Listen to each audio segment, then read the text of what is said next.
The stone itself does not contain the pain. It is fear of the stone that imbues it with pain. Death is as the stone, and God is fear. I read that yesterday in The Possessed by Dostoevsky, and I found that to be a very interesting meditation. The narrator is having a conversation with Mr. Kirilov, who is writing on suicide, and it is in this scene that this discussion occurs.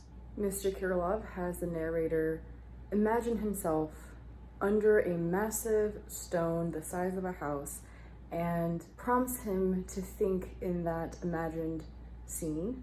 He asks the narrator, if this massive stone were to fall upon you, would you feel any pain?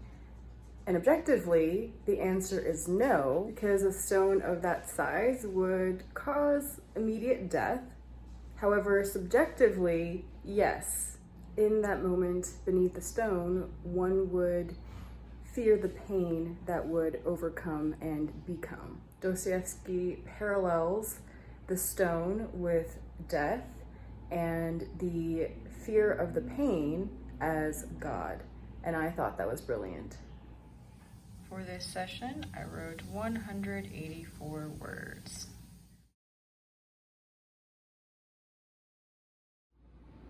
For this session, I wrote 64 words.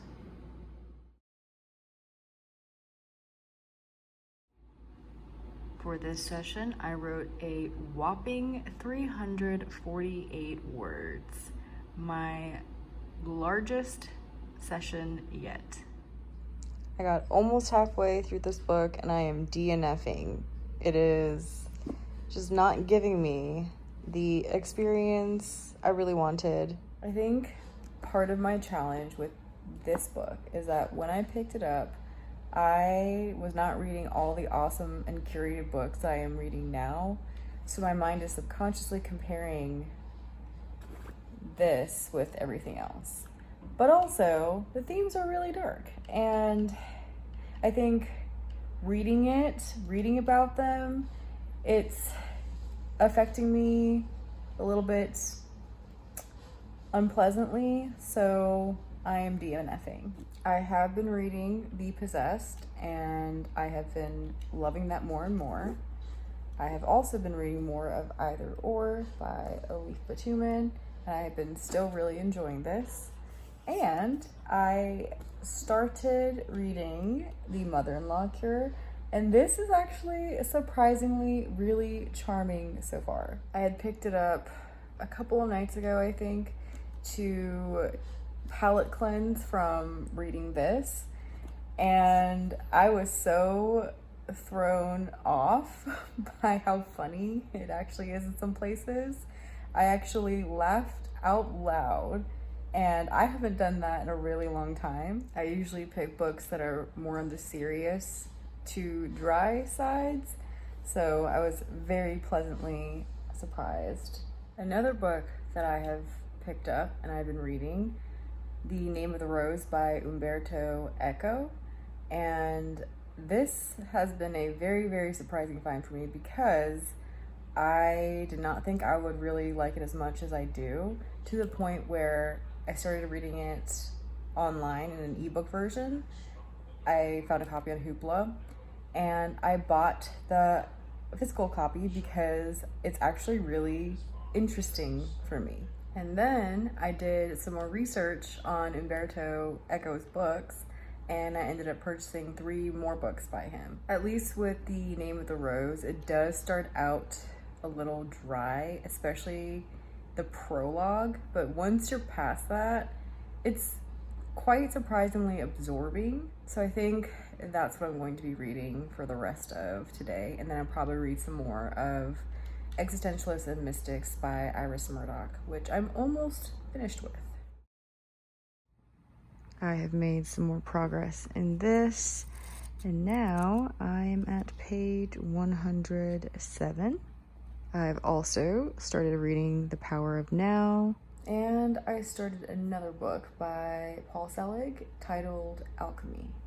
I was doing a little bit of reflecting, and I have realized that With the generally heavy books I read, I do need some regular routine lightness interspersed.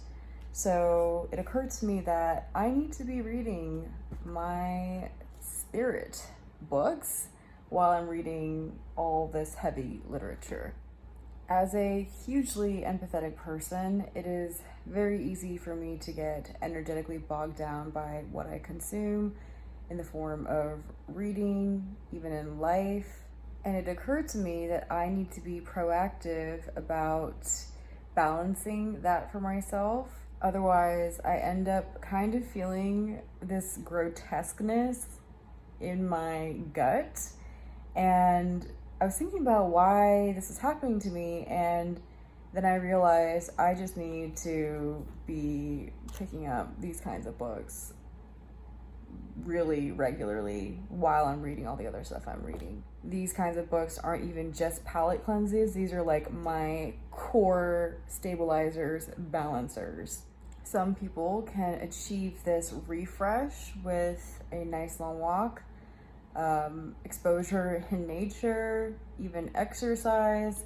And while I do enjoy those things as well, they don't really uplift me and refresh me as much as reading books like these do. So this is why I picked up The Power of Now and also Paul Selig's book.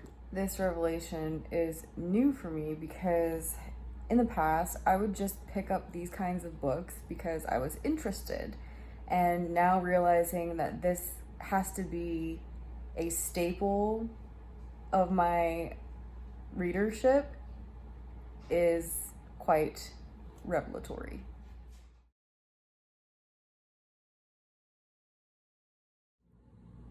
An evening writing session with a 5:30 p.m. Americano.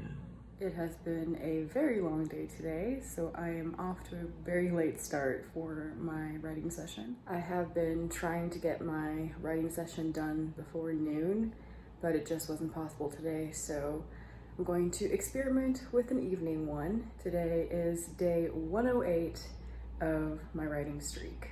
Just a bit of a recap. I started out this writing journey in a 90-day challenge, which then morphed into a 365 plus extended challenge. But at the beginning, I was writing 1,000 words every single day, but then I quickly realized that that was not sustainable for me, and I adopted a more intuitive approach, though still writing daily.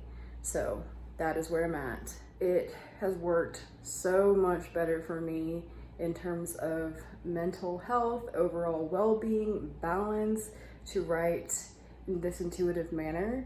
And essentially what I do is I get my mind ready to write.